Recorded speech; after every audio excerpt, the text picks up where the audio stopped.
Hey guys, it's day 20 on the carnivore diet month, January. Feeling good.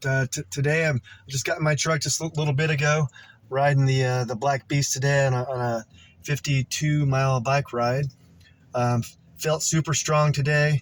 Really happy about it. I won the sprint in down in Hurst Hammock. If you want to look that up, Hurst Hammock, Florida. It's a little, I guess they call it a little fishing village, but I think there's a total of less than 90 people who live down there. But it's a gradual hill down and then a gradual hill back up out of it.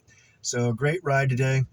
I would have been outside, but it's been mid 50s all day today. A little chilly, a threat of rain, and it's been. It started raining about a half mile.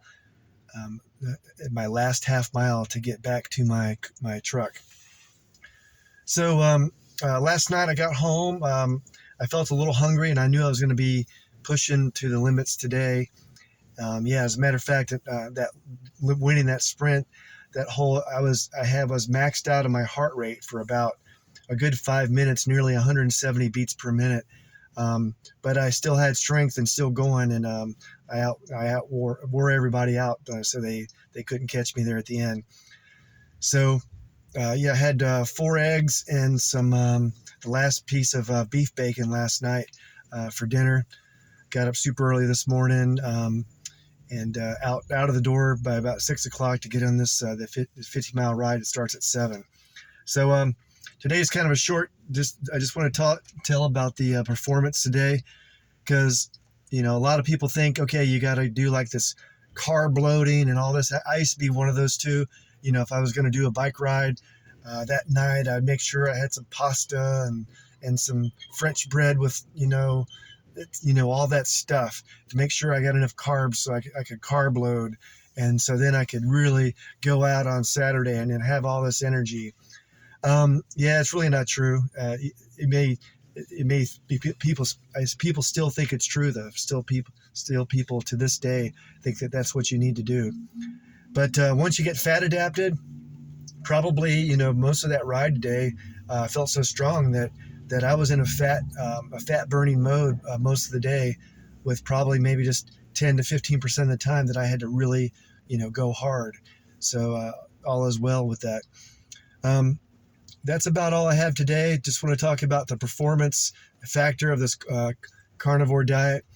And I'm thinking like performance on the bike and all that, but all those other things too. Physical performance, like I would think physical performance too is getting a good night's sleep. Another physical performance is really being able to think clearly and have good energy.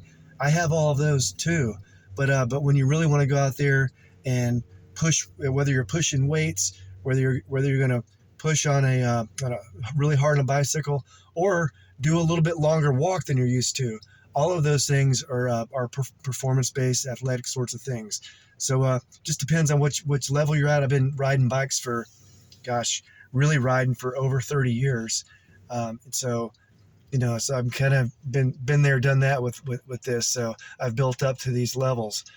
But anyway, you guys today's Saturday. I plan on going out with my dad. It's my dad's 84th birthday, and we are going to Rodizio Brazilian Steakhouse in Pensacola, Florida. And so what that means, if you've never been to a Brazilian steakhouse, is that all the meat that you can eat. So I'm pretty hungry right now. It's about a quarter after 11 in the morning.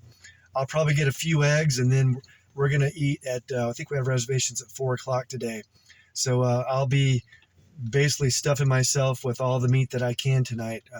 So you guys have a good day. We'll check in tomorrow, and we'll talk about a few more things.